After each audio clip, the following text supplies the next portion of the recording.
이렇게 귀한 분들을 우리 그리스도 안에서 만나 뵙게 돼서 너무 감사드리고 또 여러분 소식을 전해 들었습니다. 그리고 한번 여러분 중에 한 분이시던 이천자매님 얼마 전에 저희 교회도 한번 방문하셨었어요. 그래서 언제라도 뉴저지 오시면 저희 교회는 그 맨하탄에서 물론 그 다운타운에서 한 40분이지만 그 워싱턴 브리지 있는 데서는 한 15분 정도 거리에 위치하고 있습니다. 물론 한국 사람들도 많이 있고. 그래서 제가 요번에 부모님이 아직 이제 건강이 좀 안 좋으세요. 그래서 제가 1년, 2년 만에 한 번씩 방문하고 또 우리 정 목사님도 계시고 또 교제하는 목사님들 또 형제자매들 있기 때문에 계속 방문합니다. 그래서 여러분의 그 주님 사랑하시고 섬기는 소식 이렇게 들었는데요. 너무 귀하고 제게도 큰 축복이 되어 오늘 감사를 드립니다. 그래서 요번에 그 근본주의에 대해서 방금 말씀해 주신 대로 또 성경 이슈에 대해서 말씀을 드릴까 합니다. 그래서 중간에 잠깐 쉬시겠어요? 우리 다 같이 하나님의 말씀 시편 11편 우리 3절 말씀을 우리 앉은 자리에서 우리 함께 봉독하시겠습니다. 시편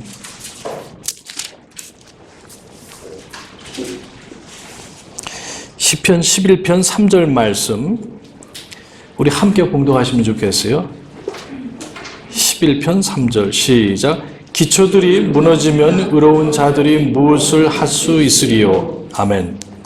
자, 기도하시겠습니다. 아버지 하나님, 우리 이렇게 젊은 분들 주님 사랑하고 섬기고 또 우리를 구원해 주신 예수 그리스도를 너무 감사하는 가운데서 주의 말씀을 사랑하고 묵상하며 또 복 있는 자로서 살아가기 원하는 이분들 주님 복 주시고 또 말씀 안에서 세워지고 또 그리스도의 향기를 드러내고 땅 끝까지 이르러 그리스도의 증인이 되는 그런 삶이 되도록 주님께서 감싸 주시고 붙들어 주시고 또 사용해 주시옵소서. 부족한 종이 대원하오니 주께서 이 시간 인도해 주길 바라올 때 예수님의 이름으로 기도했사옵나이다. 아멘. 예. 여기 기초라는 말씀이 이렇게 나오고 또 우리 성경 여기저기서 기초가 중요함을 말씀하고 계십니다. 예수님께서도 우리 산상수훈에서도 두 가지 종류의 그 집을 짓는 사람이 있다고 그랬죠? 어떤 사람입니까? 모래 위에 서는 사람이고 또 한 사람은 반석 위에 서는 사람이 있다. 고린도전서 3장에서도 우리에게 한 그 기초가 있는데 바로 그분이 예수 그리스도라고 말씀하셨어요. 또 우리 찬송가에도 우리 굳건한 반석이시니 그 위에 내가 서리라. 그리고 그 영어 가사가 번역이 안 되는데요. On Christ solid rock I stand. 그 다음에 all other ground is sinking sand.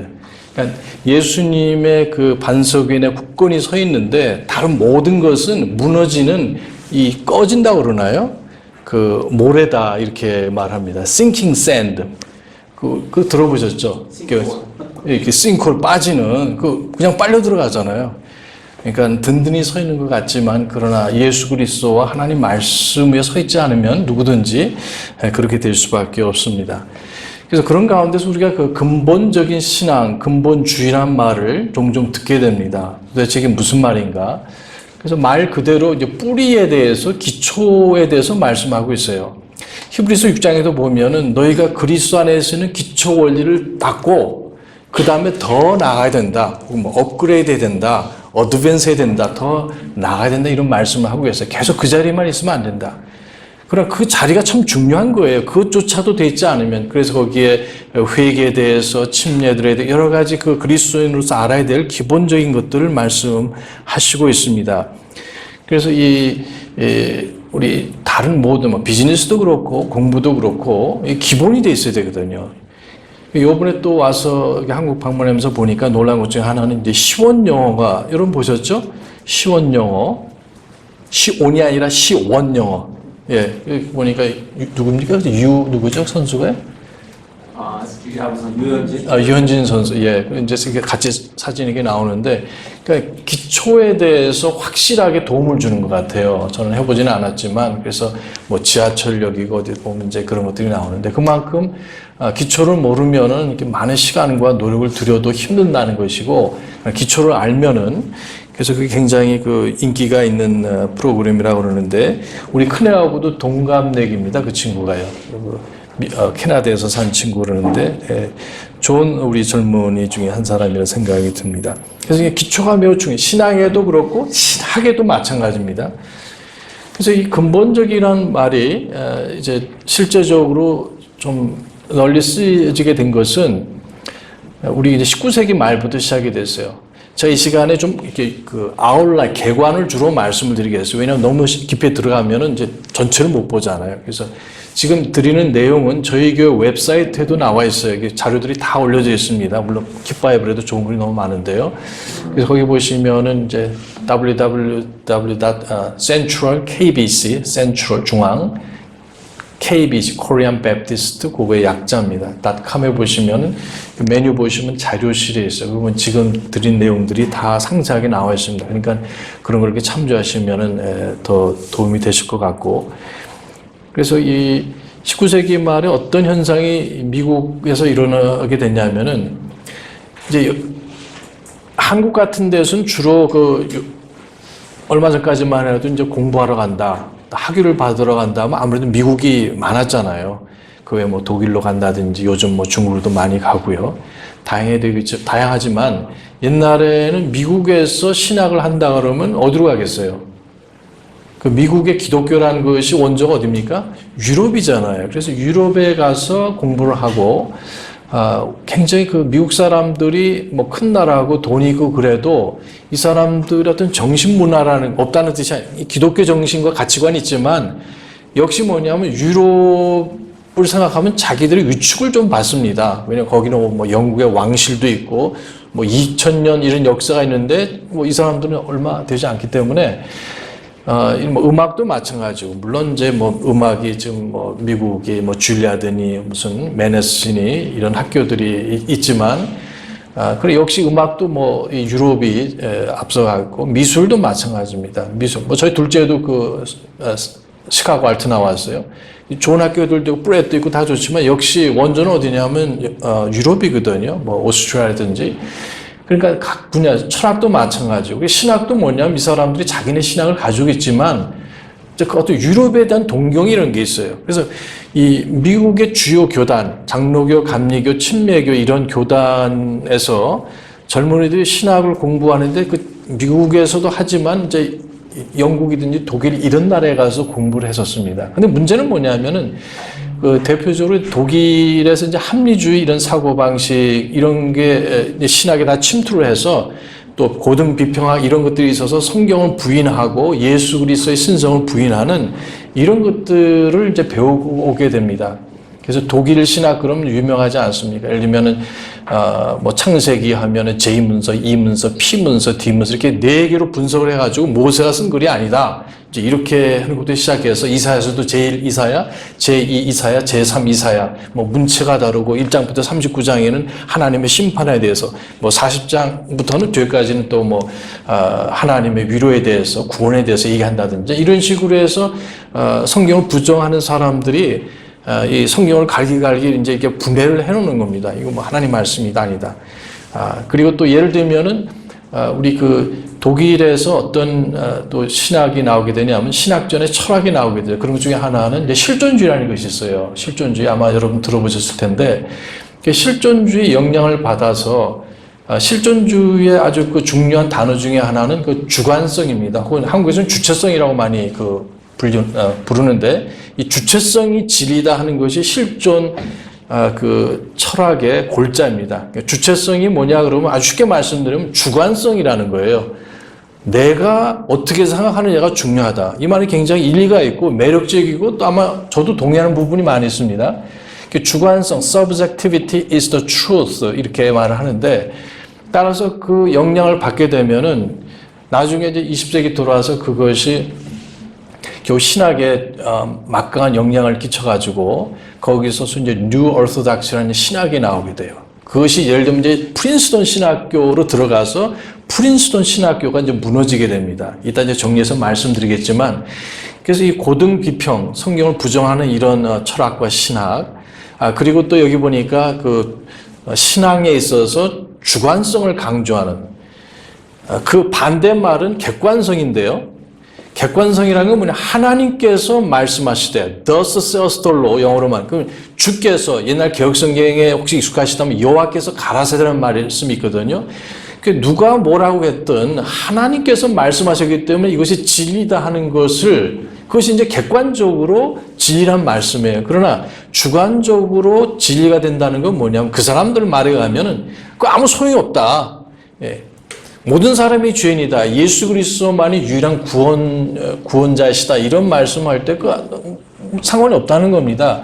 내게 그것이 주관적으로 될 때만이 그것이 참 신앙이고 신학이다. 이런 주장이 나오게 되는 거죠.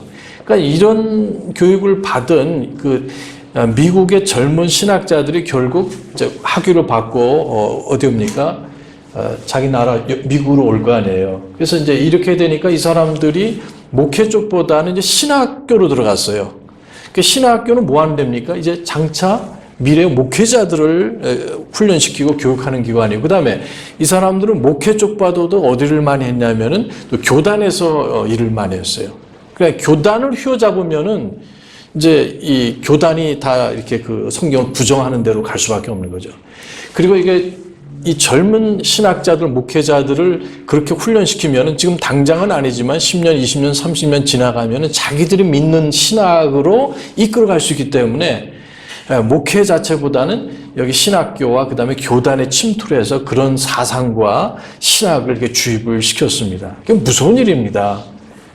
그러니까 결국 미국의 주요 교단인 장로교와 감리교 이런 교단들이 심지어 침례교도 넘어가게 됐어요. 자, 이런 상황을 19세기 말부터 보게 되면서 소위 보수적인 사람들, 성경을 믿는 사람들, 예수 그리스도의 신성과 인성을 믿는 사람들, 예수 그리스도의 대속적인 죽음, 그분의 보혈의 권능, 그리고 예수 그리스도께서 신체적으로 부활하셨다는 것을 믿는 사람들, 또 성경의 주요 그 교리들을 믿는 사람들, 마지막에 가서는 예수 그리스도의 임박한 재림. 여러분, 임박한 재림이라는 걸 요즘 검색을 해보면요, 이단이라고 얘기를 해요. 지금 한국에서요. 지극히 성경적이고 장로교에서도 믿고 감리교에서도 믿고 그 다음에 침례교에서도 믿는 아주 근본적인 신앙 중에 하나입니다. 임박한 재림. 그 말은 예수님께서 언제라도 오실 수 있다는 뜻이에요. 영어로 imminent coming of Christ. 여러분 예수 그리스도의 죽으심과 부활을 믿으십니까?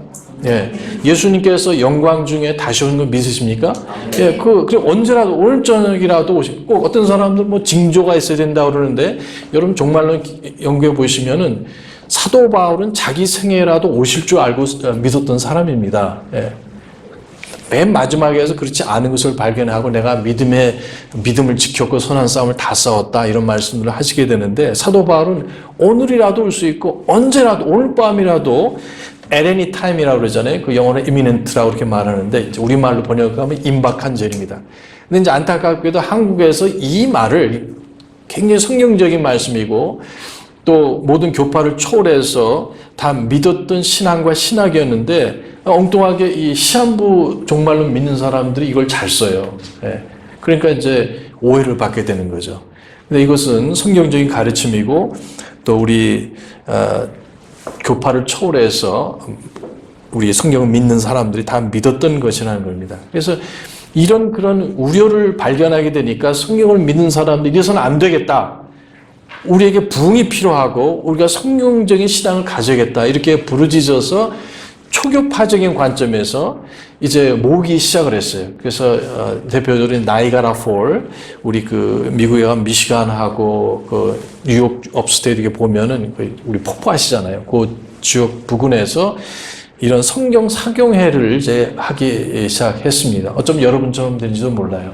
정말 우리가 지금 다니는 교회가 좋은 교회고 우리 부모님도 다녔던 교회인데 아니 시간 지나면서 어서 공부하고 오신 목사님께서 말씀을 전해 주시는데 인격도 훌륭하시고 교양도 있고 대단한 그러니까 참 설교자인데 잠깐만 이상한 말씀하시는 거예요. 그래서 우리가 믿었던 그런 신앙을 부정하고 자 이런 현상 이런 것에 대해서 사람들이 모여서 이래서는 안 되겠다.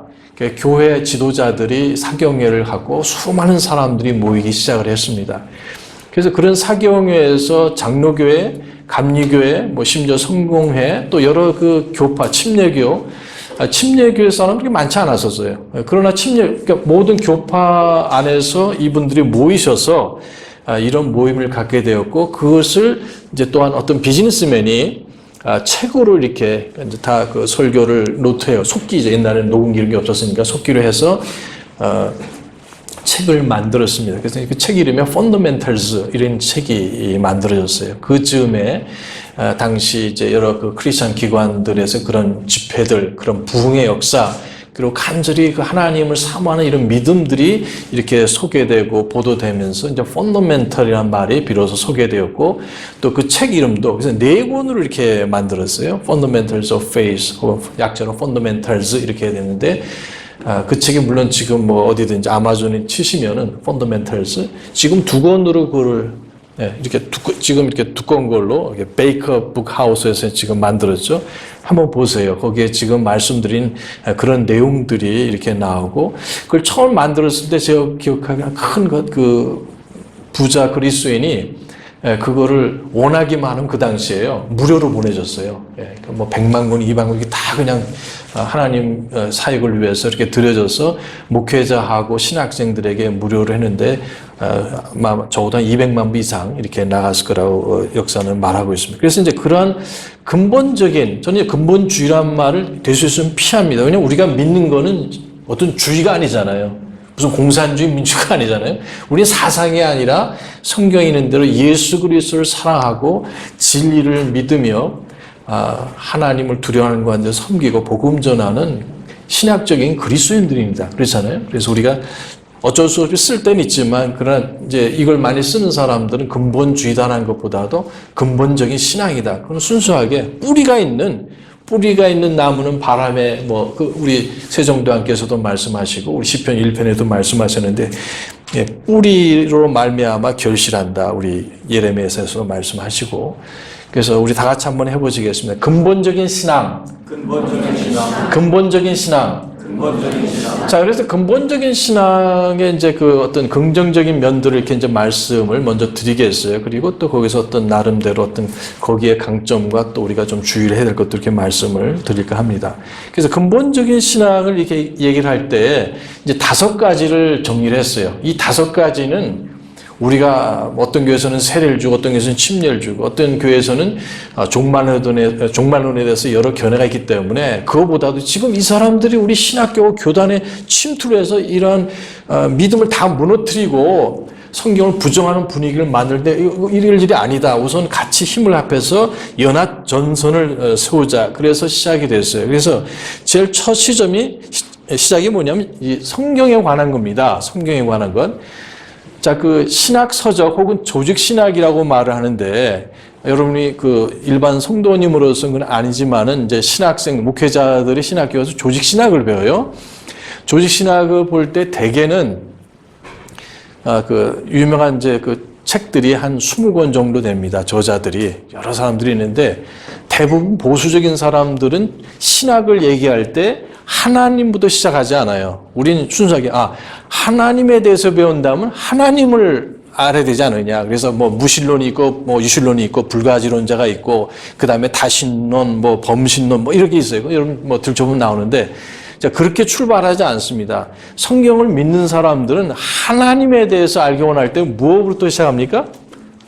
하나님 말씀부터 시작하는 겁니다. 왜냐하면 하나님께서 자기 자신을 우주를 통해서 이렇게 나타나셨다. 소위 그 로마서 1장에 말씀하는 것처럼 일반 계시로 나타나지만, 그러나 하나님께서 우리 히브리서 1장 3절에 보듯이 이 마지막 날에 아들을 통해서 자신을 계시하셨다고 말씀하셨어요. 아들이 누구십니까? 예수 그리스도시죠. 그래서 예수 그리스도. 근데 예수 그리스도를 통해, 그분을 통해서 하나님을 알 수 있는데 어떻게 또 예수님을 알 수 있겠어요? 이 책이, 이 성경 기록이 바로 나에 대해서, 예수 그리스도에 대해서 증거하는 것이다. 우리 요한복음 5장 39절 또 40절에 말씀하시고, 누가복음 24장에 보면 44절에 거기에 모세의 글과 그다음에 여기 시편의 글들과 그리고 대언자들의 글이라고 말씀하셨거든요. 그러니까 하나님을 알려면 누굴 통해서만 알 수 있습니까? 예수님을 통해서. 아들이 없는 자에게는 하나님이 없다고 말씀하세요. 아들이 있는 자에게는 하나님이 있다. 근데 그 아들 예수 그리스도를 알려면 무엇을 알아야 됩니까? 성경을 통해서 알 수 있다는 겁니다. 그래서 성경을 우리가 시작한다. 그래서 제대로 된 신학책, 그걸 보면은 그런 보려면 그 하나님을 먼저 시작하느냐 아니면 이제 성경을 먼저 시작하냐 그 하나의 분별력이 되는데 어쨌든 여기에서 이분들도 성경이 제일 으뜸되는 것이다. 그래서 근본적인 신앙을 19세기 말 20세기 초에 말할 첫 번째 뭐냐면은 뭡니까? 성경의 축자 영감. verbal inspiration이라고 말씀하시죠. 그리고 물론 총체적이라는 말도 가끔 붙습니다. 같은 말이지만 총체적이라는 것은 planary라고 말하고 영어로 그 다음에 축자라는 것은 verbal이라는 말이에요. 단어를 따라서. 왜 그걸 믿는가? 아마 여러분이 저보다 많이 연구를 해서 아시겠죠. 마태복음 4장 4절에 사람이 빵으로만 살 것이 아니라 하나님 입에서 나오는 뭡니까? 모든 말씀이라고 그랬어요. 모든 every word. 그래서 그 어떤 개념이 아닙니다. 그 문자라는 말에 반대되는 경험이 여러 가지가 있지만 예수님께서 말씀하신 너희가 살 때 빵으로만 살 것이 아니라 모든 개념으로 산다고 하지 않으셨어요. 문장도 아니고 구절들도 아니고 예수님께서 every word 우리말로는 모든이라고 말하지만 그것이 every란 뜻은 어떤 의미가 되냐면 하나하나란 뜻이에요. every란 각각이란 말이죠. 그래서 그 축자 영감이라는 것은 성경 자체에서 온 말입니다. 그래서 문자적이다 하는 말도 되겠지만은 그러나 축자는 딸을 축이라는 한자로 말할 때 그도 자는 월드라는 단어다. 그럼 우리가 또 마태복음 5장에 보시면 뭐라고 말씀하셨냐면 하늘과 땅은 없어질지라도 말씀하시면서 거기에 1.1핵이라는 말씀이 또 나와요. 그러니까 쉽게 생각하시면 우리 한글을 누가 만드셨죠? 세종대왕, 그 세종대왕께서 우리 천지인 이렇게 해서 했잖아요. 그래서 우리 모음도 보면은 이렇게 단어 요거 하나가 이렇게 이게 천지인. 그래서 우리가 이렇게 만들잖아요. 그래서 히브리 글도 만약에 이렇게 이제 H 발음이 이렇게 나오는데 이렇게 하나 하면 히 발음이 돼요. 딱 점 하나 찍으면 이 발음이. 두 개 찍으면 발음이 이렇게 되고, 세 개 찍으면 이렇게 해서 에 발음이 되고, 자, 이런 식, 그 다음에 이걸 또 밑으로 이렇게 우리 한글로 하면 발음이 돼요. 그 세종대왕이 이거 베꼈는지 모르겠어요. 그러나 어쨌든 이제 이런 것이 있는데, 결국 뭐냐면 이 점이 다 있는 겁니다. 이렇게. 예, 그래, 뭐, 레이슈가 있는데, 이렇게 하면은 이게 1점, 그 다음에 1획. 자, 이거는 R 사운드가 돼요. 요 말은. 이건 D 사운드가 돼요. 그래서 이 1.1핵이라고도 말씀하실 때는 자음, 모음을 말씀하시는 거예요. 더 깊이 들어가면 그것이 아닐 수도 있지만 쉽게 말씀을 드리면 그래서 every word, 축자, 한 단어 하나뿐만 아니라 한 음소, 알파벳마저도 하나님의 영광을 받아서 오류가 없다는 말씀입니다. 그것이 축자 영감이에요. 그리고 디모데후서 3장 16절에 보면 모든 성경은 하나님의 영감으로 된 거. 잘 아시죠? 감동이 아니라고 그랬어요. 자, 신학에서 말할 때 우리가 그냥 개혁성경을 무난히 봤기 때문에 그렇지만 그냥 막상 뭐 장로교 신학이든 침례교 신학을 들어가시면은 거기에 감동과 영감을 구분합니다. 성경 기록은 모든 성경 기록을 할 때 기록은 영감을 받았다는 말이에요. 그리고 뭐 그리스 말도 마찬가지고 영어도 마찬가지고 거기에 보면은 그것이 감동이 아닙니다. 예, 세오라는 말하고 세오스라는 하나님하고 그다음에 여기 뉴마란 말이 있어요. 그래서 하나님의 영감이란 말이에요. 그래서 기록은 영감을 받았다. 따라서 오류가 있을 수 없어요. 없다는 말씀. 문자적으로 이렇게 되고 축자적으로 이렇게 되고. 그리고 베드로 후서 1장 19절부터 21절까지 보면은 그 성경에 대해서 베드로께서 말씀하실 때 그 거룩한 사람들이 움직임을 받아서 개혁에는 감동을 받았다고 그랬어요. 자, 감동은 그런 의미에서는 이제 한자어입니다. 우리 가지고 있는 성경에서 움직이게 하셨다. 그걸 이제 뭐 감동이라고 이렇게 표현할 수 있는데 그래서 사람들은 감동을 받았어요. 그 사람들 거룩한 분이었지만 모세도 죄를 졌어요, 안 졌어요? 졌잖아요. 다윗도 죄를 졌어요, 안 졌어요? 예. 바울도 사람을 죽이는데 찬성했어요, 안 했어요? 스데반이 죽었을 때 적극적으로 있었잖아요, 그 사람이요.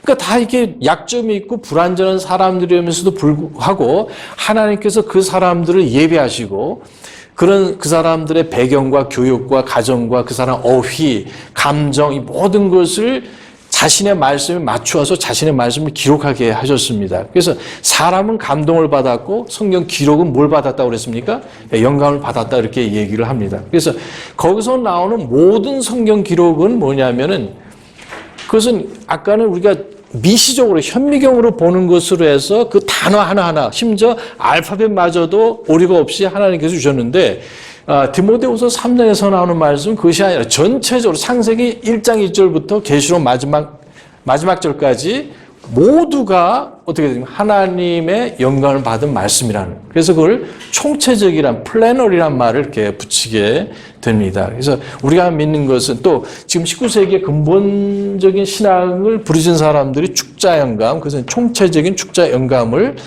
믿었습니다. 그래서 이제 이 말이 거기서 온 거고, 이게 반대되는 것은 이제 개념 영감이라고 그래요. 개념 영감, 다이내믹 인스피레이션. 축자 영감은 verbal inspiration. 그래서 개념이라는 건 뭐냐면 하나님께서 그 이사야에게 개념을 주었지, 그 나머지는 이사야가 네가 알아서 써라, 이거 아니라는 거예요. 유효만 잘못된 겁니다. 모세도 마찬가지고. 여러분, 하나님께서 자신의 말씀을 하나하나 그 기자에게 주신 것을 믿으십니까? 이게 성경 가르침이에요. 예. 성경이 그렇게 예수님이 그렇게 말씀하셨기 때문에. 근데 개념이라는 것은 생각을 줘가지고 나머지는 알아서 하라. 그럼 뭐 사람이 생각하기 오류가 있을 수밖에 없죠. 잘못된 거. 그래서 나중에 나오기 전 보존이라는 것도 개념 영감을 믿는 사람은 대충 보존되는 걸 믿기 때문에 그것을 개념 보존이라고 말해요. Dynamic Inspiration, Dynamic Preservation 이렇게 말을 합니다. 그러니까 어차피 원본이 존재하고 지금 존재하지 않지만 언제 존재했었고 그 자체도 오류가 있고 그 불확실하기 때문에 하나님께서 자신의 말씀을 대충 뭐 오류가 있게 그냥 보존하셨다는 게 말이 안 되는 거죠. 근데 축자 영감을 믿으면 개념 보존을 믿을 수가 없어요. 하나님께서 수천 년 전에 완전하신 말씀을 하나도 오류 없이 주셨다면 그때 주셨는데 그 나머지는 보존을 대충 하셔가지고 너희가 알아서 하라. 그게 아니잖아요. 여러분, 하나님께서 수천 년 전, 3,500년 전에 500년 전에 말씀을 주셨다면 그런 능력이 하나님이시라면 수천 년 동안 오늘날까지 오는 시간 동안에 빠짐없이 자신의 말씀을 보존하실 수 있는 하나님이신 것을 믿으십니까? 네. 그건 너무 당연한 거예요. 성경이 그것을 증거를 하고, 왜냐하면 하늘과 땅은 없어질지라도 마태복음 24장 35절 내 말들은 없어지지 아니하리라. 신학자의 말을 믿을 것이 아니라 우리 선배의 말을 믿을 것이 아니라 신학교의 말을 믿을 게 아니라 박사학위 있는 사람 말을 믿을 것이 아니라 예수 그리스도의 말씀을 믿으시기 바랍니다. 그래서 맨 마지막에 뭐냐, 번역할 때도 사람들이 들을 때 dynamic equivalency 뭐 이렇게 얘기를 해요. 역동적 일치다, 의역. 이제 대표적인 것이 NIV가 뭐냐면 개념 영감을 믿으면 그 다음에 개념 보존, 그 다음에 맨 마지막 개념 번역이라는 게 거기서 나오는 거예요. 역동적으로 말은 좋잖아요. 근데 좀 조심해야 되는 것이, 그래서 사실 우리 정 목사님도 계시지만 이제 저희 그 기획과에서 공부하는 것이 두 가지가 있어요. 기초 2학년 때 정력학이 있고 동력학이 있습니다. 3학년 때 가르치시나요? 동력학은? 그러니까 정력학이라는 것은 이제 토목공학하고 비슷해요. 이렇게 다리 만들고 뭐 건물 짓는 이렇게 고정적인 거잖아요. 그래서 다 계산하고 미분적분. 제가 미분적분 하는 거 알았으면 대학 그 기획과 전공 안 했을 거예요. 근데 수학은 좀 잘했었는데 저는 가서 뭐 만들고 뭐 이런 줄 알았는데 그게 아니고 수학만 많이 하더라고요. 어쨌든 그다음에 이제 3학년 때 가서 3학년인 것 같은 제 기억으로는 근데 동력학이라는 게 있어요. 움직이는 거, 진동하는 거. 대표적으로 자동차 그렇잖아요. 막 움직이잖아요. 엔진이 왔다 갔다 하고. 근데 가만히 보면 성경도 뭐냐면은 사실 이것이 적용이 돼요. 그래서 무슨 말이냐면 성경은 변하지 않습니다. 하나님은 변하십니까?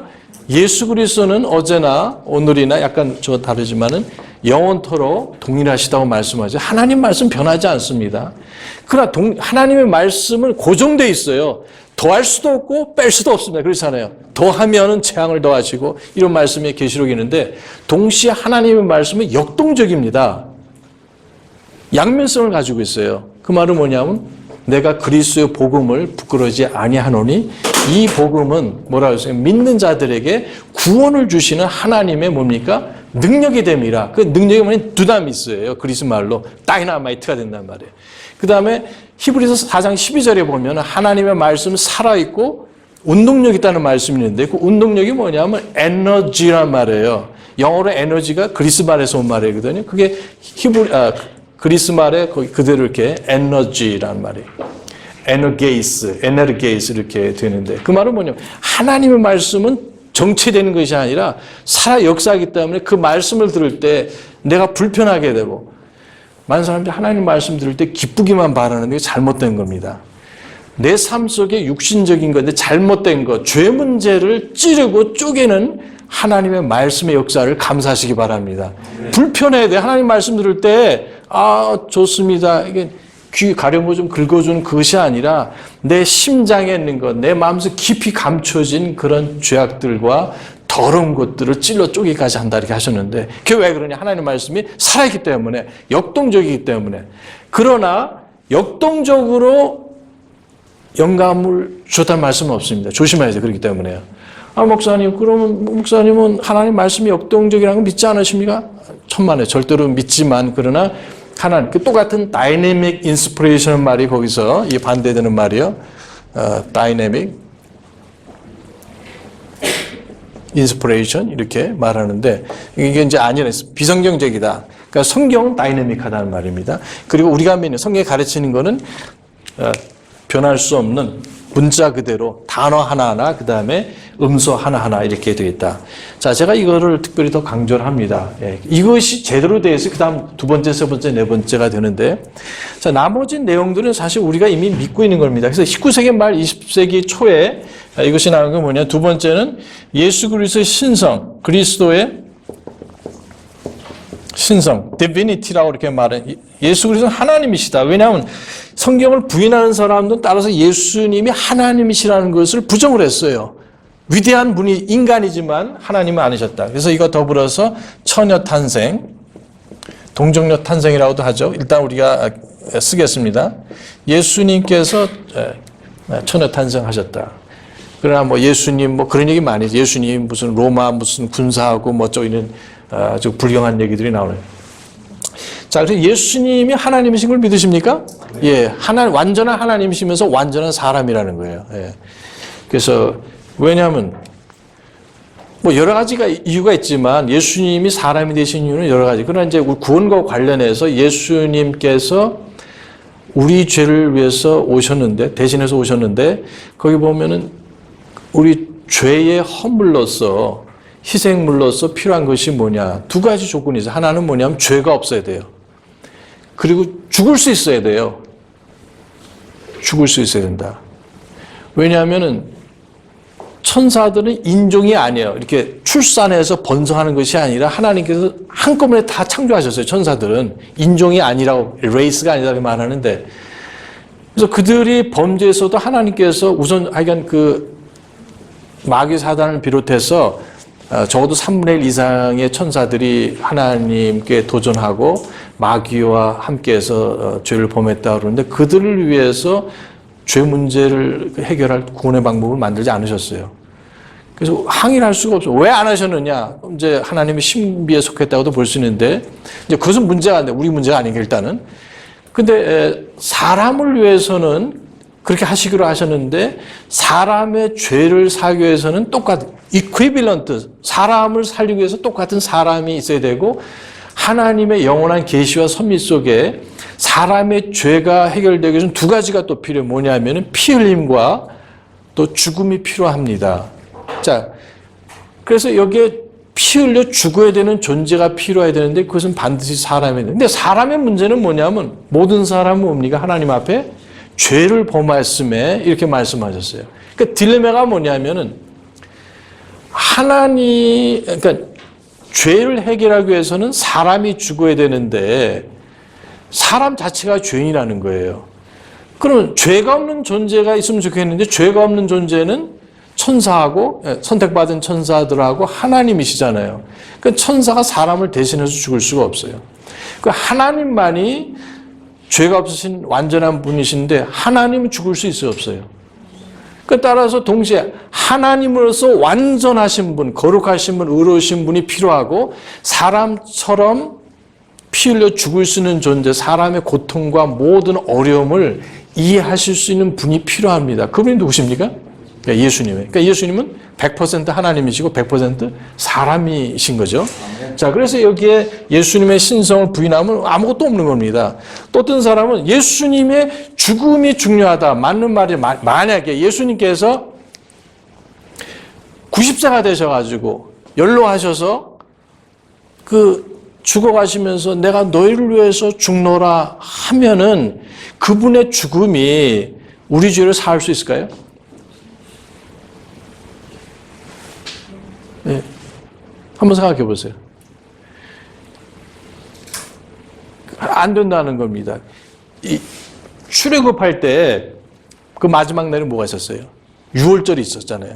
하나님께서 이제 10번째 재앙을 선포하시면서 너희 그 이스라엘 사람들은 각 가정마다 어린 양을 준비를 해라. 예비하고 살펴서 뭐 만약에 식구가 많고 적으면 또 그렇게 말씀하시고 그날 밤에 그 양을 잡아서 이렇게 말씀하셨어요. 근데 그걸로 끝난 게 아니라 어떻게 하라고 했어요? 죽인 다음에 뭘 취하라고 그랬어요? 피를 취해가지고 그 기둥에 발라라. 그러면 그날 밤에 죽음의 천사가 사자가 갈 때에 넘어간다 그래서 유월절이 됐잖아요. 패스 오버. 그래서 유월절이죠. 근데 만약에 어느 가정에서 이 어린 양을 죽여야 되니까 죽였어요. 근데 피를 안 발랐어요. 그날 밤 어떻게 됩니까? 저 장남이거든요.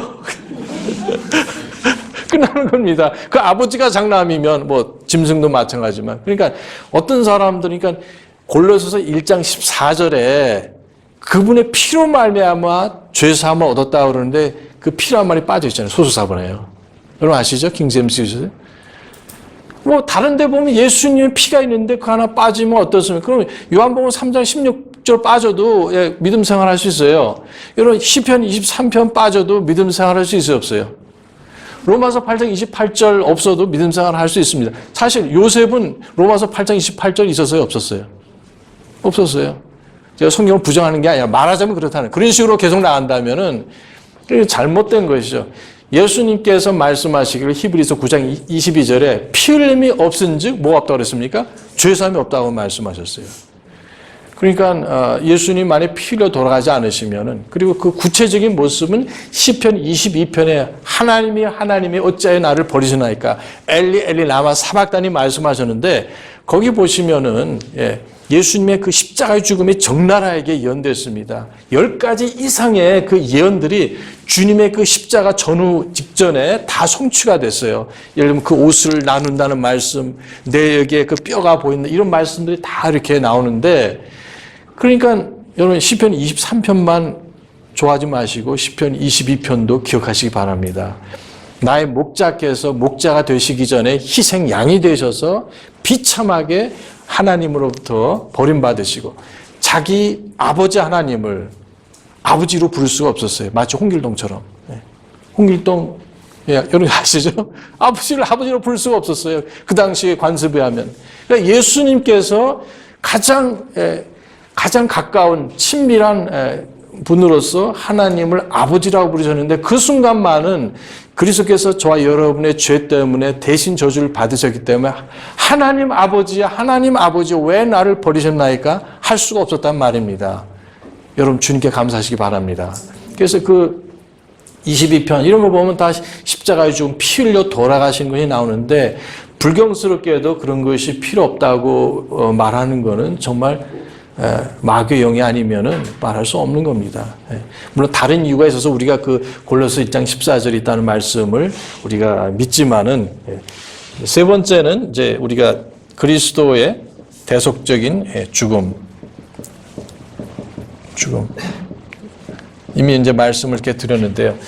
대신해서 죽으셨다. 그래서 예수님은 순교자로서 혁명가로서 돌아간 것이 아니라 예수님께서는 100% 저와 여러분을 위해서 모든 피를 다 물과 피를 쏟으셨습니다. 네 번째는 그리스도의 신체적 바델리 부활. 자, 성경에서 그 영적인 그 부활에 대해서 말씀을 하시게 된 그걸 오해를 해가지고 예수님께서 부활하셨을 때 그냥 영만 부활했다.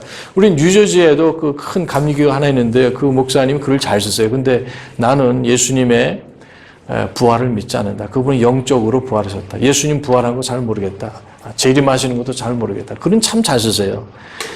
그런 일들이 왜 일어나느냐? 결국 이제 이런 것들을 부정해서 이제 일어난 결과들이죠. 그러니까 예수님은 여러분 그 몸이 변화되셔서 영원히 죽지 아니하는 영광스러운 몸으로 부활하신 것을 믿으십니까? 예수 이거 이론이 아니라 마태복음 27장, 28장 그리고 누가복음 24장 예수님께서 그 제자들에게 나타나시고 뭘 달라고 하셨어요? 여기 먹을 것이 있느냐? 여기에 숯불이 있고 바베큐가 있고 여기에 생선이 있습니다. 그래서 잡수셨잖아요. 또 그 주님을 보고 유령이라고 생각을 했었어요. 영이다 생각했지만은 나는 살과 뼈가 있다고 이렇게 말씀을 하셨습니다. 이런 썩을 몸이 아니라 완전히 변화되시네. 단지 차이는 뭐냐? 죽지 아니하는 완전한 영광스러운 몸이지만 여전히 예수님의 뭡니까? 손과 허리에는 뭐가 있습니까? 상처가 있어요. 스가랴서 12장 거기 12장부터 14장에 보면 거기 나오는데 거기에 그 손에 있는 상처들은 무엇이냐 하는 질문이 나옵니다. 신기하지 않아요? 예수님께서 십자가에 못 박히실 것을 400년, 500년 전에 다 예언해 놓으셨습니다. 어떤 성경 보면 그 옆에 있는 가슴에 있는 상처는 물론 예수님께서 가슴에도 흉터가 있지만 창에 찌르셨기 때문에 그러나 거기 보면 히브리어 자체가 분명히 손입니다. 손에 있는 상처는 무엇이냐 이렇게 말씀을 하셨는데 사람들이 그걸 또 변개해 놓은 것도 보게 됩니다. 자, 그래서 예수님 신체적으로 부활하시고 다섯 번째는 예수 그리스도의 임박한 뭡니까? 아까 재림이다.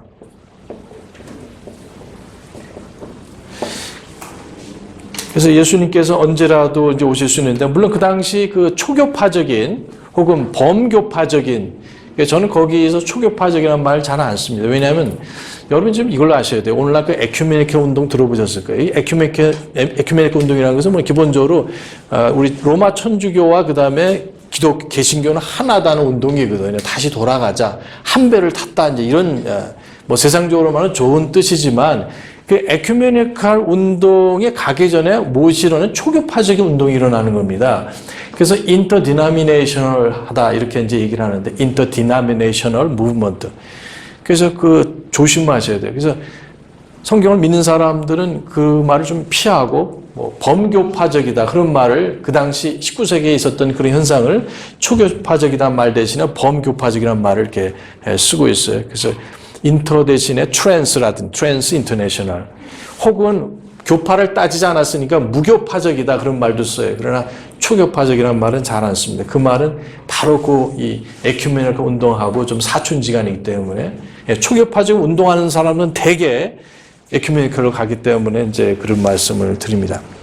자, 그래서 이러한 것을 가지고 깊게 묵상하고 그 저명한 설교자들과 신학자들이 이제 말씀을 선포하고 성도들이 모여서 수양회처럼 모여서 이렇게 공부하고 묵상하고 이런 하나님, 이런 성경에 대해서 신앙에 대해서 다지는 그런 모임들이 있었습니다. 마지막에 이제 재림은 이제 뭐 전천년, 무천년, 후천년 또 전천년에도 몇 가지 전에 주로 그래도 이 주류를 이뤘던 사람들은 전천년 사람들이 있었어요. 전천년 들어보셨어요?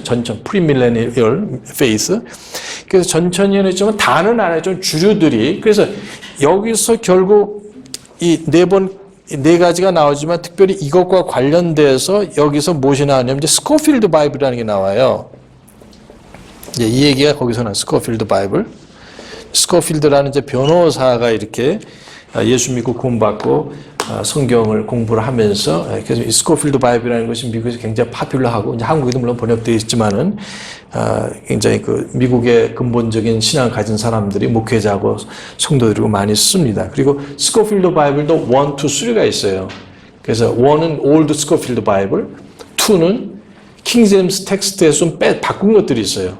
올드 스코필드 바이블은 그 자체가 뭐냐면은 이제 킹제임스 바이블을 가지고 이제 만들었는데 2는 뭐냐면 뉴 스코필드 바이블 이제 2라고 말하는데 거기에는 그 단어를 좀 이렇게 바꿔놨습니다. 그래서 잘 안 쓰고 그 다음에 최근에 2003년도인가 저도 다 이제 갖고 있지만은 3판에서는 다시 킹제임스 판으로 다 돌아가고 그 다음에 이제 그 주석이 이렇게 밑에 있는데 그 밑에 보시면은 창세기에 나오는 그 내용 중에서 이 올드 스코필드 바이블 1915년 전에 나왔었죠. 거기에 보시면은 거기에 그 재창조론 이런 것들이 나와요. 그래서 그 사람들이 그 넘버 3, 스코필드 3에서는 그걸 다 바꿔놨습니다. 그러니까 창조과학적인 입장에서 그걸로 이렇게 좀 바꿔놨다. 어쨌든 이제 스코필드 바이블이 굉장히 많이 알려져 있고 영어로도 보실 수 있으면 좋고 사실 한국에서 번역한 것은 이제 말씀 보존학회에서 번역을 해놨는데 어떤 것들은 말씀 보존학회의 어떤 교리 때문에 좀 바꾸는 것을 제가 몇 군데 봤어요.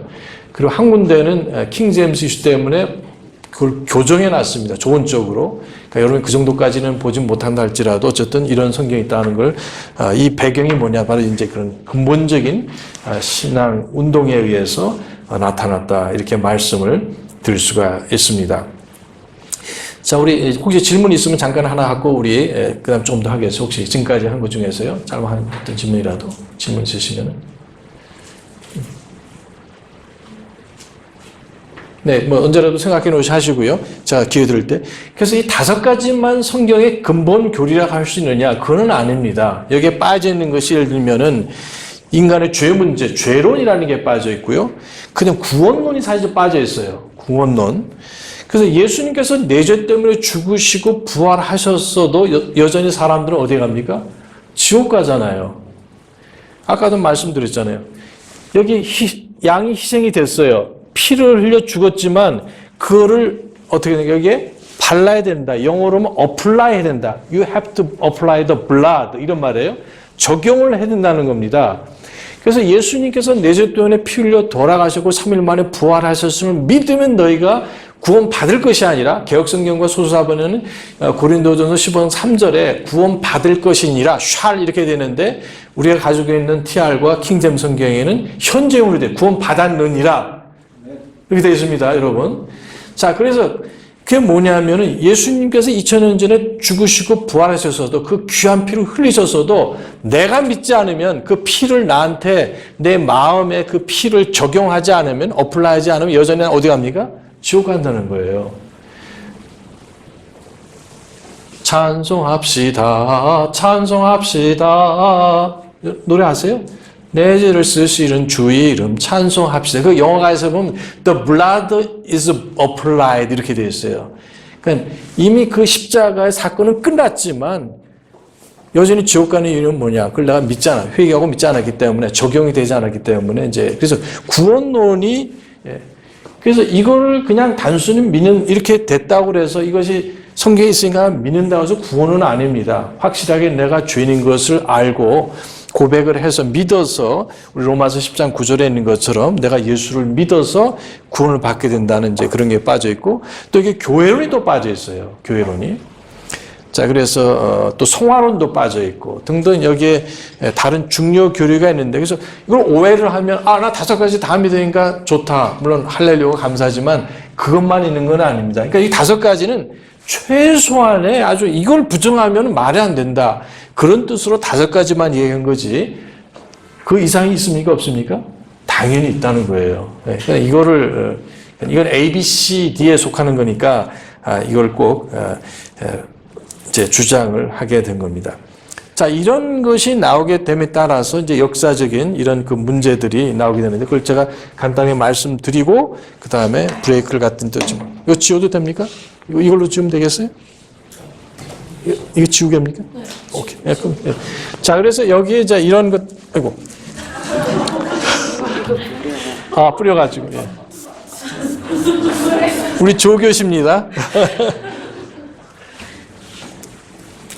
그래서 여기 이제 나눠지게 되는 것이 근본적인 신앙을 가지고 있는 목회자, 신학자, 성도들이 있고, 그 다음에 이 근본적인 신앙을 귀중히 여기지 않고 우리는 그런 거 믿지 않아 시시하다, 유치하다 그런 것을 아직도 믿느냐 하는 반대편에 있는 사람들이 있어요. 그 사람들이 리버럴, 자유주의 신앙 혹은 신앙이 아니죠 사실은. 그런 사상을 믿고 있는 사람, 이렇게 양분화 2가지로 이렇게 나눠지게 됐어요. 예. 그래서 그런 사람들의 차이가 나게도 그런 목회자, 그런 신학자, 그런 성도가 아니라 이제 교인이죠. 저는 교인이라는 말을 개인적으로 쓰지 않습니다. 교인이라는 말은 성경에 우리 개혁성경에 보면 그 교인 하나를 얻기 위해서, 개종자를 얻기 위해서 산 넘어 물 건너 뭐 그 바리새인들이 다닌다고 예수님께서 책망하신 적이 있어요. 그래서 여러분, 우리는 교인이 아닙니다. 그리스도인, 그리고 하나님의 자녀, 또 성도인 것을 감사하시기 바랍니다. 성도란 말은 내가 거룩한 사람이 아니지만 예수 그리스도의 거룩하심을 내가 받아들이기 때문에 내가 하나님 앞에 예수 그리스도와 같이 거룩하게 나타났다는 말이에요. 감히 우리가. 그래서 교인이란 말은 아무 의미가 없습니다. 어떤 사람한테 이렇게 소개를 할 때, 제 집사람이 있어요. 우리 집에 있는 아줌마입니다. 그럼 돼요, 안 돼요?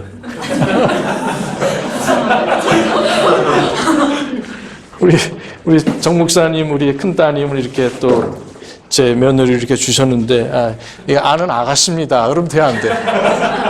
모욕적이잖아요, 그죠? 여러분, 여러분의 신분을, 정체성을 확실히 하시기 바랍니다. 예, 그래서. 자, 그러면, 계속 한다면, 그래서 두 가지로 양분이 됐어요.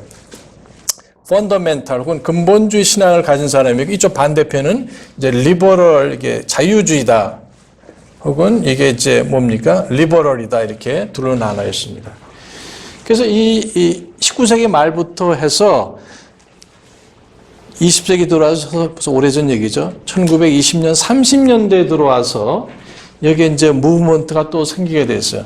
두 가지, 그러니까 근본적인 장로교회, 근본적인 감리교회, 근본적인 침례교회가 있고, 따라서 여기도 뭐냐면 자유적인 장로교회, 자유적인 감리교회, 자유적인 침례교회 이렇게 나눠지게 된 겁니다. 그러니까 교파와 상관없이 지금 아까 말씀드린 몇 가지였습니까? 5가지를 해서 그것을 믿고 받아들이는 사람, 이것이 성경의 핵심적인 근본 신학이라는 것을 믿는 사람하고 믿지 않는 사람이 나눠진 거예요. 근데 그 사이에 1930년대에 와서 아까 말씀드린 대로 이 실존주의 영향을 받아서 이제 하나의 또 흐름이 시작이 됐어요. 자, 실존주의. 자, 실존에서 그 실존이라는 말이 중요해. 쉽게 말하면 현실이라고 생각하세요. 이제 철학자들은 굉장히 좀 그 관념적인 말을 쓰잖아요. 제가 쉽게 말씀드리면 실존주의에서 실존이라는 것은 현실이라는 겁니다. 그래서 그 본질적인 것보다도 그 중요한 건 사실이지만 현실도 너무 중요하다. 그러니까 예를 들면 음악하고 미술 하시는 분들 보면은 순수 미술 하잖아요.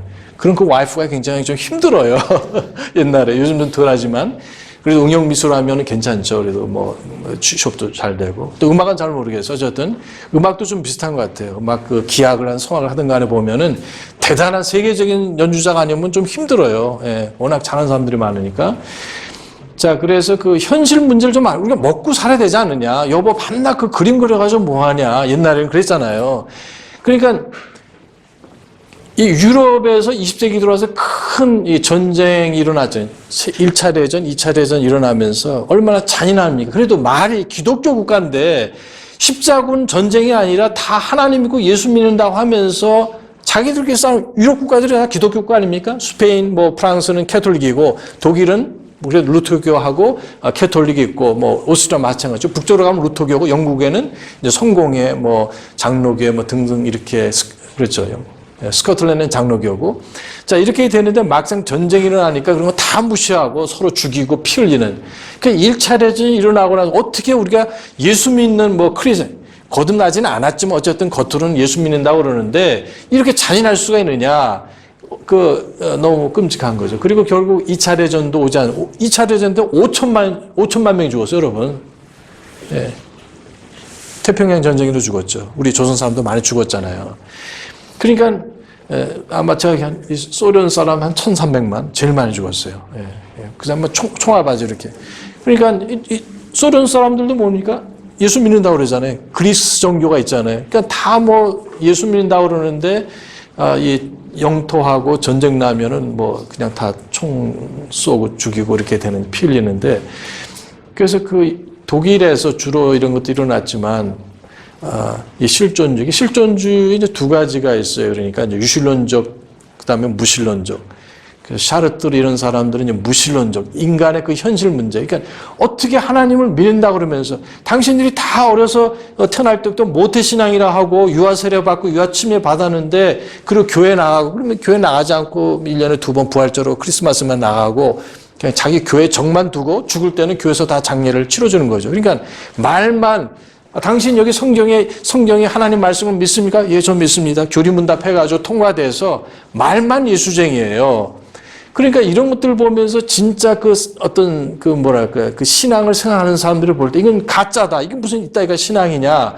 이렇게 하면서 현실적인 문제, 만약에 정부가 잘못하면 예수 믿는 사람은 이렇게 하면 안 된다. 다른 나라 침공하면 안 된다.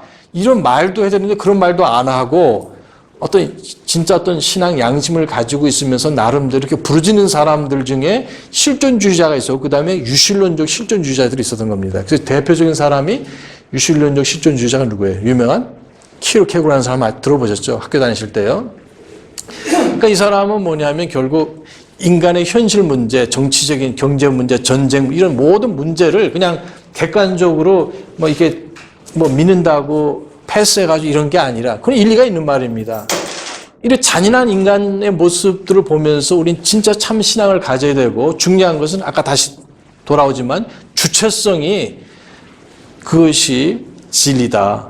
객관적으로 성경에 말씀하시는 것이 필요하겠지만 그것 젖혀놓고 내 현실 문제에 해결이 되고 도움이 돼야만이 그것이 진짜 신앙이고 그것이 진리라고 믿는 겁니다. 자, 일리가 있어요, 없어요? 그래서 사람들이 넘어가는 거예요. 그렇기 때문에. 이것의 문제는 뭐냐면 현실을 봐야 되고, 현실적으로 성경에 보면은 일하지 않는 자는 뭐라고 그랬어요? 먹지도 말라고 그랬어요. 하나님 저희한테 먹을 거 기도할 때도 있지만 그럴 게 아니라 땅이라도 파가지고 뭐 해야 돼요? 먹여 살려야 되잖아요. 처자식을. 그 사람들은 불신자보다 더 악한 자니라. 예수 그리스도의 천하탄생과 성경 부인하고 부인하는 그런 사람보다 더 악하다고 말씀하신 거죠.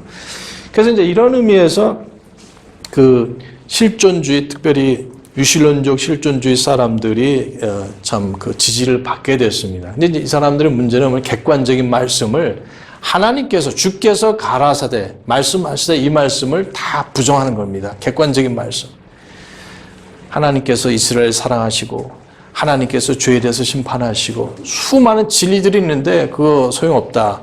내 현실 문제 해결할 수 있는 그것만이 진짜 진리고, 이렇게. 사랑하는 여러분, 내 현실적인 문제가 해결되든 안 되든 간에 하나님 말씀, 성경 말씀은 진리인 것을 믿으시기 바랍니다. 예. 성경은 믿어야 되잖아요. 예. 그러니까 자기가 주관적으로 되는 거예요. 아까 주체성이라는 게 주관이라고 그랬잖아요. 이건 내가 해결이 되면 그건 진리고 해결이 안 되면, 예. 그러니까 자기 입맛에 맞으면은 그것이 성경 말씀, 하나님 말씀이고 안 되는 건 아니에요. 따라서 이 유실론적 실존주의 영향을 받은 사람들은 이제 신정통파라고 그래요. 네오 혹은 W를 쓸 때도 있지만 NEO, New Orthodox. 그래서 이제 Orthodox는 이제 정형외과할 때 정통이다. 신정통. 우리말로는 신정통이다. 자, 근본주의라는 거, 근본 신앙을 하려면 이걸 아셔야 돼요. 그래서 비교가 되니까. 말이 비슷하니까. 이 사람들은 유실론적 실존주의 영향을 받아가지고, 제일 유명한 사람은 키르케고르다. 무신론적 실존주의자는 샤르트르 이런 사람들이에요. 그래서 하나님이 없이 문제를 해결하겠다. 인간의 문제를. 그리고 여기에 제 대표적인 사람이 이제 칼발트라는 사람이에요. 칼발트. 자, 이 사람은 정말 저명한 세계적인 그런 5세기가 지나면 하나 나올까 말까 하는 그런 신학자로 숭앙을 받는 사람입니다. 자, 장로교 분들은 켈빈을 굉장히 사랑하고 존경해요. 얼마 전에 제가 어떤 글을 읽었는데 장로교 유명한 대신측의 목사님이세요. 당신들은 예수 그리스도를 하나님으로 섬기고 살아가는 것이 아니라 켈빈을 우상하고 있다. 이렇게 얘기를 해요. 툭하면 켈빈 이렇게 얘기를 하거든요. 자, 안타까운 일이죠. 우리가 주 안에서 어떤 우리 부모님을 사랑하고 공경하고, 좋은 일이에요, 나쁜 일이에요? 좋은 일이잖아요. 근데 우리 아이들 먼저 교회에서 얘기할 때 걷다 이렇게 보면은 유명한 무슨 배우 이렇게 사진 붙여놨어요. 유명한 야구 선수 이렇게 붙여놓고 또 이렇게 이렇게 붙여놨어요. 이거 떼어라. 그분들이 자기 분야에서 성실하게 노력하고 피난 노력해서 성공한 건 사실이지만 그 사람이 너희들 위해서 언제 밥 먹여주느냐? 누가 빨래줘요? 누가 열심히 나가서 아침 일찍 늦게까지 일하시고 옷 사주시고 다 이렇게 합니까? 부모님이잖아요. 그러니까 부모님을 사랑하고 이 부모님이야말로 나의 히로다, 영웅이시다. 그 다음에 그 옆에다 붙여놓으면 괜찮아요. 근데 자기 부모님 제쳐놓고 딴 사람 붙여놓으면 그거 안 되잖아요. 아마 여러분 중에 아마 이쪽 이런 분야에서 계신 분들이 있는데 여러분 그런 말 한번 해보세요. 여러분이 날 사랑하고 여러분 지지해주고 후원해주고 너무 감사해요. 그러나 나보다 여러분 사랑하실 분이 계시다. 바로 여러분 부모님이시다. 여러분 인기 쫙 올라가실 거예요. 더. 많은 얘기 아닙니까? 우리 자신도 누가 그렇게 고생해서 키우셨어요. 우리 부모님들이잖아요. 희생하셨는데. 무슨 얘기가 여기까지 오는지 모르지만. 그러니까 이제 켈빈 다음으로, 켈빈이 16세기에 우리 종교 개혁을 해서 천주교에서 나온 그런 개신교 우리 종교 개혁 아닙니까?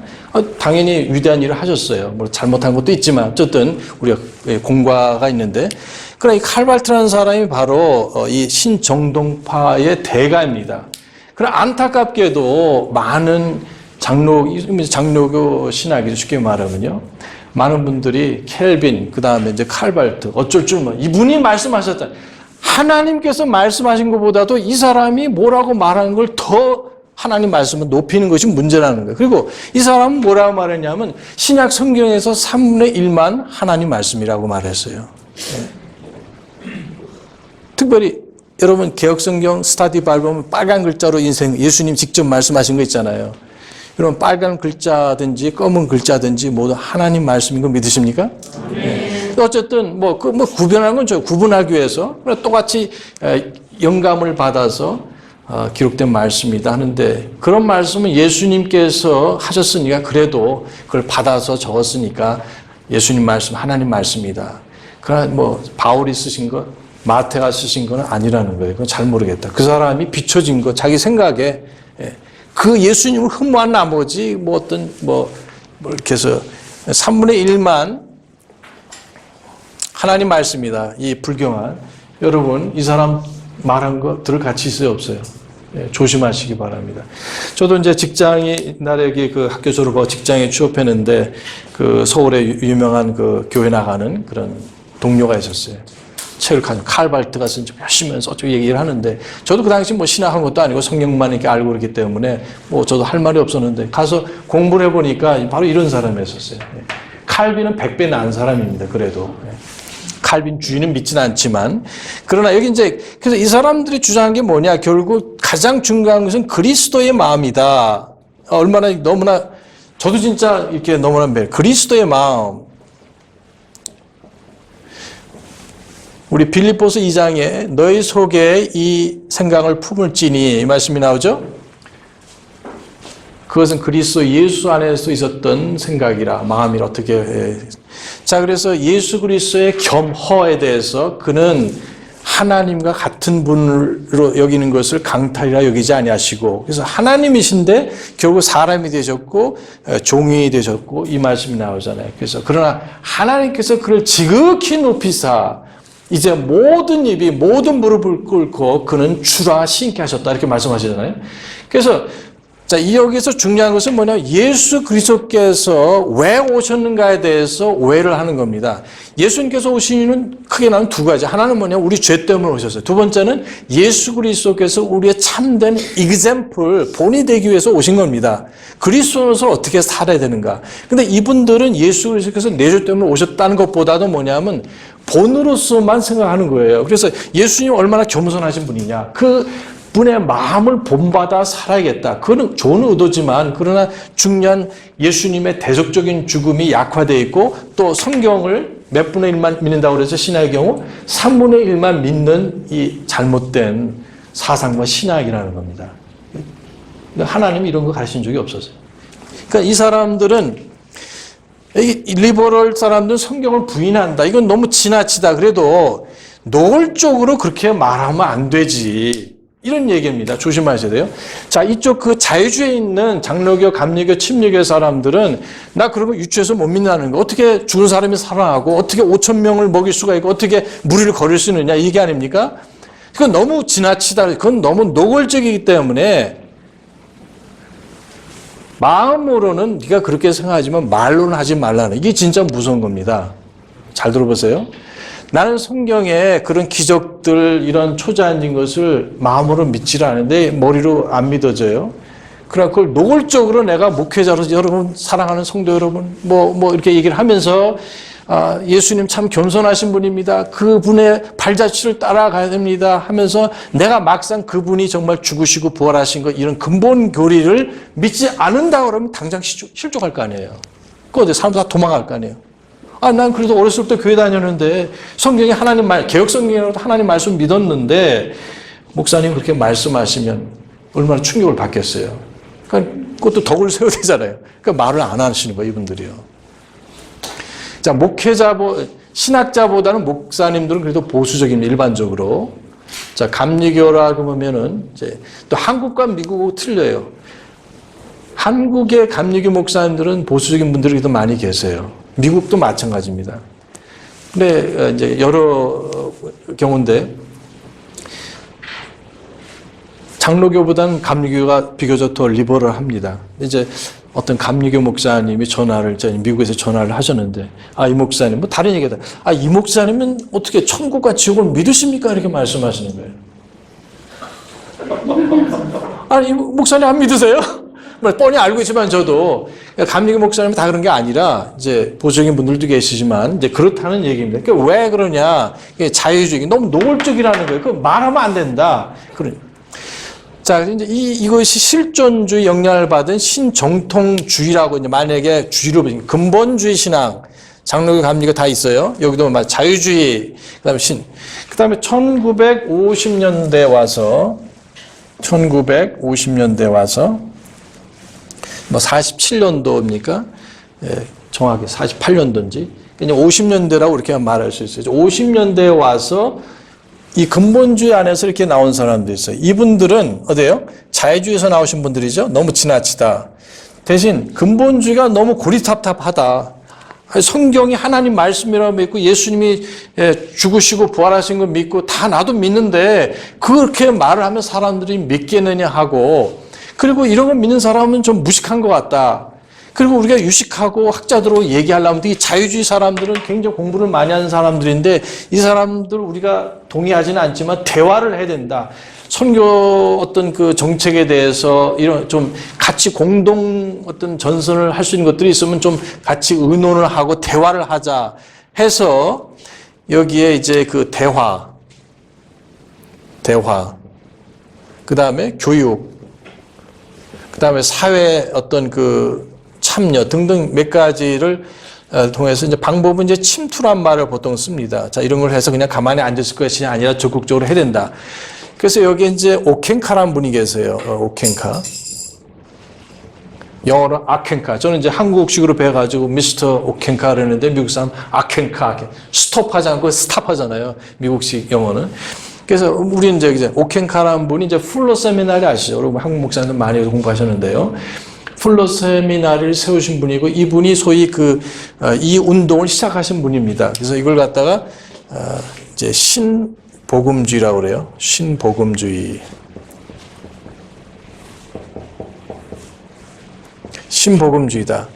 그러니까 이거는 뭐가 돼? 자동적으로 구복음주의가 되죠. 자, 50년대 전까지는 이 근본주의를 복음주의라고도 이렇게 같이 썼어요. 혼용을 했다는 말입니다. 그러나 이분들이 1950년대 오면서 우리는 이런 근본주의, 이 복음주의 싫다. 우리는 새로운 복음주의를 하겠다. 자, 그러니까 여기서 나와 있기 때문에 아까 근본주의 5대 강령이라는 신앙의 5가지를 믿어야 안 믿어요? 여기서 나왔으니까. 아까 우리 5가지 말씀드렸잖아요. 믿어야 안 믿어요? 믿는 분들이에요. 그러나 이걸 노골적으로 믿는다고 하기는 좀 우리 조심하자 하는 겁니다. 그러니까 이거 좋은 의도도 있는 거 어떻게 보면은. 전 동의하진 않지만. 그래서 이분들이 이렇게, 그 다음에 이제 우리 그레함 박사님, 닥터 그레함이 이분이 다 근본주의 이런 같은 무리에 있었어요. 그러나 여기서 이제 나오신 분이다. 그래서 닥터 그레함 이분이 LA에서 집회를 하시는데, 한 주만, 일주일만 하자고 그러는데, 일주일이 아니라 계속 사람들이 구원받는 거예요. 유명한 사람도 구원받고, 연예인도 구원받고, 스포츠가 하여간 대단한 사람. 그래서 10주, 11주까지 갔었어요, 집회가.